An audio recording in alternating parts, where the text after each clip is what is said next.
Hi friends. So చాలామంది live చేసేటప్పుడు Karimnagar clearance sale పెట్టారు, ఎందుకు తీసేస్తున్నారని అడిగారు కదా. సో యాక్చువల్లీ మేము ఒక రూరల్ ఏరియాలో పెడితే ఎలా ఉంటుంది అని ఒక ట్రయల్ కోసం పెట్టాము. సో మనం తీసుకున్న స్టోర్ ఏదైతే ఉందో అది అగ్రిమెంట్ 3 years ఉంది కాబట్టి 3 years అయిపోయింది. సో కంటిన్యూ చేయడానికి కూడా మనకి అక్కడ వేరే బిల్డింగ్స్ మంచివి దొరకలేదు. సో ఇంకా అందుకని తీయాల్సి వస్తుంది. సో ఇన్ని రోజులు మనకి ఇంత బాగా రిసీవ్ చేసుకున్నారు కరీంనగర్ వాళ్ళు. సో వాళ్ళకి ఏదైనా మనం లాస్ట్లో ఇచ్చి రావాలి అని అనుకున్నాం. ఎందుకంటే రిటర్న్ తీసుకురావాలన్నా మనకి ట్రాన్స్పోర్ట్ కానీ అన్నీ ఎక్స్పెండిచరే కదా. ఈ క్లియరెన్స్ అనేది చాలా బాగా యూజ్ అవుతుంది కాబట్టి పెట్టాము. సో అందరు కూడా యూజ్ చేసుకోండి.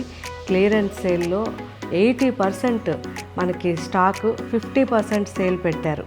So don't miss. Thank you.